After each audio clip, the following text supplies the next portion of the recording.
Hoje, no Tarek Notícias, Portugal vai exigir quarentena de passageiros em voos indiretos do Brasil e do Reino Unido. Sem drive-thrus, cidade de São Paulo vacina grupo prioritário em 82 UBSs. No Paraguai, ato contra a má gestão da pandemia termina com uma pessoa morta e o presidente pede que ministros ponham cargos à disposição. Polícia resgata trabalhadores sequestrados em Itaguaí, no Rio de Janeiro. Atentado com carro-bomba deixa mortos na Somália. Polícia de Paris dispersa pessoas aglomeradas às margens do Rio Sena. Eu sou Tarek Laques e está no ar o Tarek Notícias.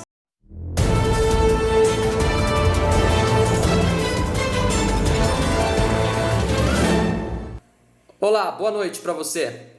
Passageiros que voarem com escalas para Portugal, do Brasil e do Reino Unido precisam apresentar um teste negativo para o coronavírus realizado 72 horas antes da viagem e terão que ficar em quarentena por 2 semanas depois da chegada a partir de amanhã, segundo disse hoje o Ministério do Interior português. A medida tem o objetivo de fechar uma brecha que permitiu que viajantes do Reino Unido e do Brasil chegassem a Portugal fazendo escala em um país em que a viagem era autorizada. Voos comerciais ou privados diretos para e do Reino Unido e Brasil foram proibidos desde janeiro de 2021 para limitar a disseminação das variantes do coronavírus. Voos humanitários e de repatriação diretos ainda serão autorizados, mas os passageiros precisam apresentar teste negativo para Covid-19 realizado 72 horas antes da viagem e fazer quarentena por 2 semanas. As medidas serão revisadas no dia 16 de março. Após ficar à beira do colapso na saúde em janeiro de 2021, Portugal implementou restrições e os números do coronavírus no país português melhoraram. A taxa de incidência de coronavírus do país atualmente é uma das 5 menores da Europa, de acordo com informações divulgadas na última quinta-feira pelo Centro Europeu de Controle de Doenças.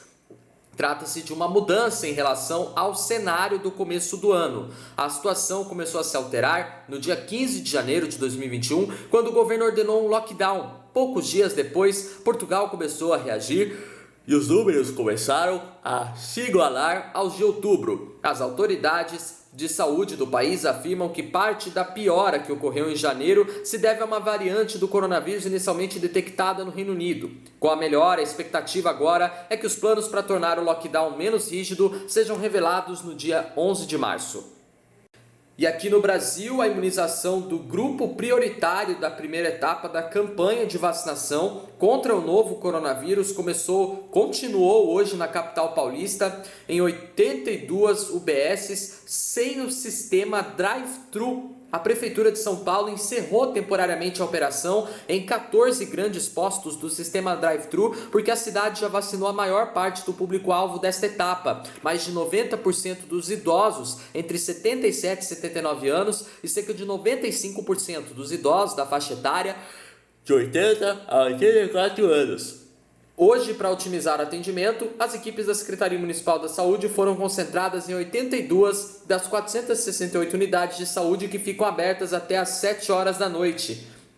De acordo com o governo do estado paulista, um total de 3.184.398 doses foi aplicada em todo o estado até o meio-dia de hoje, sendo 2.381.514 somente da primeira dose e 802.884 já como segunda dose. Além dos idosos com mais de 77 anos, compõe o grupo prioritário desta primeira fase. Idosos a partir de 60 anos, pessoas com 18 anos ou mais com deficiência, população indígena vivendo em suas próprias terras, quilombolas, profissionais de saúde a partir de 55 anos, moradores de rua com mais de 60 anos, sepultadores, veloristas, cremadores e condutores de veículos e trabalhadores dos serviços públicos e dos centros de acolhida adulto. Na segunda-feira que vem, este público volta a contar com as 468 UBSs. A expectativa é de que nesta data o governo do estado anuncie os próximos grupos e também a retomada dos 14 postos de vacinação em sistema drive-thru. Os 82 drive-thrus anexos ao UBS continuam funcionando de segunda a sexta-feira, das 8 horas da noite até às 5 horas da tarde, e em todas as 468 UBSs da capital. A ampliação dos postos de vacinação drive-thru começou a ser feita no final de semana passado, após o início da imunização de idosos entre 80 e 84 anos, registrar longas filas de espera e congestionamento. No dia 27 de fevereiro, quando teve início a vacinação desta faixa etária, apenas 5 postos do tipo estavam em operação na capital. Na Praça Charles Miller, em frente ao estádio do Pacaembu, formaram-se quilômetros de filas no sábado passado, o posto que era um dos mais procurados. Foi desativado na última quinta-feira por conta de obras no complexo. Ao longo dos últimos dias, a Prefeitura de São Paulo expandiu o número de unidades drive-thru e o total chegou a 14 endereços ontem, na expectativa de atender os novos grupos que serão anunciados.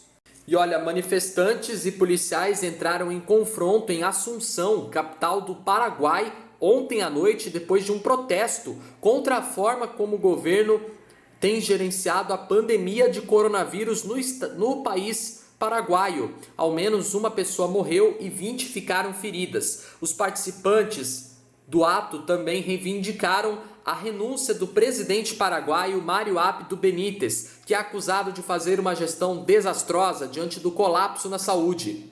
Hoje, ele pediu aos ministros que coloquem os cargos à disposição. O ministro da Saúde do país paraguaio renunciou pouco antes do protesto, que reuniu cerca de 5.000 pessoas, de acordo com dados do jornal local ABC Color. O presidente Mário Abdo Benítez nomeou Júlio Borba como chefe da pasta e afirmou que começaria a buscar remédios imediatamente. Também hoje, um dos ministros do governo anunciou que o presidente ouviu as demandas dos manifestantes e vai fazer mudanças na administração.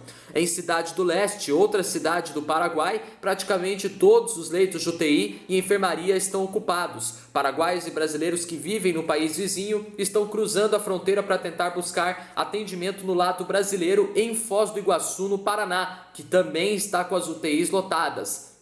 As infecções por coronavírus no Paraguai atingiram níveis recordes. Os hospitais estão perto do colapso. Na última semana, a taxa de infecção no Paraguai ficou em cerca de 115 por 100 mil habitantes. O país vacinou menos de 0,1% de sua população. Nos protestos de ontem, a polícia fez disparos com balas de borracha e usou bombas de gás nos manifestantes ao redor do presídio do Congresso do país. As pessoas que participavam do ato responderam com pedras, barricadas, com fogo nas ruas e quebraram algumas barreiras de segurança. Ao menos uma pessoa morreu e 18 ficaram feridas, de acordo com a imprensa paraguaia. E aqui no Brasil, policiais do 50º Departamento de Itaguaí, no Rio de Janeiro, resgataram hoje uma equipe de 15 profissionais que teria sido sequestrada na noite da última terça-feira. Os trabalhadores dizem que foram surpreendidos por 6 criminosos da comunidade Ueda, em Itaguaí, na região metropolitana do Rio de Janeiro, onde realizavam um serviço de manutenção em dutos de gás. Segundo as vítimas que prestavam serviço à Petrobras, eles foram surpreendidos pelos criminosos que roubaram 3 carros, celulares e equipamentos. Os trabalhadores foram amarrados e deixados em um matagal próximo à comunidade. A equipe de policiais coordenados pela polícia e com a ajuda de informações do Disque Denúncia conseguiu chegar à localização dos sequestrados e fizeram o resgate. A gente vai agora voltar para as notícias internacionais, porque mais de 10 pessoas morreram ontem em um atentado do grupo islamista Al-Shabaab, que explodiu um carro-bomba em frente a um restaurante em Mogadíscio, capital da Somália, segundo informou a polícia local. De acordo com o porta-voz da polícia, Sadiq Dudish, o ataque foi realizado com um rickshaw que puxava um reboque carregado de explosivos. Uma autoridade de segurança e uma fonte médica não descartaram que o saldo de vítimas possa ser maior. O Al-Shabaab, um grupo islamista afiliado à rede Al-Qaeda, lidera há anos uma rebelião para derrubar o frágil governo somali, apoiado pela comunidade internacional. Eles foram expulsos de Mogadíscio em 2011 pela força da União Africana, mas seguem controlando amplas áreas da Somália, um país tomado pelo caos desde 1991. E olha, a polícia francesa dispersou grupos aglomerados nas margens do rio Sena, no centro de Paris, hoje. As pessoas estavam muito próximas umas das outras, sem respeitar as regras de distanciamento social. Centenas de pessoas foram convidadas a deixar a área popular para passeios e piqueniques em dias ensolarados, e policiais fecharam as margens do rio pelo resto do dia. O governo francês tem resistido a colocar a capital e as regiões próximas sob lockdown, apesar do crescimento dos casos de coronavírus e das internações em hospitais. No entanto, Paris está sob toque de recolher entre 6 horas da tarde e 6 da manhã, ou seja, o toque de recolher dura por 12 horas. O país francês registrou 23.306 novos casos de coronavírus hoje, pouco menos do que os 23.507 de ontem. Houve 170 novas mortes, chegando agora a um total de 88.444 mortes no país francês. E o Tarek Notícias de hoje fica por aqui. Se você quiser rever nossos vídeos desde a nossa primeira edição do nosso canal, tá no nosso canal, corre lá. Não esqueçam de deixar aquele like e se inscrevam no canal, viu? Tenham todos uma boa noite, um ótimo sábado para vocês, bom fim de semana e vejo vocês amanhã no domingão no nosso canal lá, o outro canal que é o Histórias da Nossa Terra. Valeu, tchau!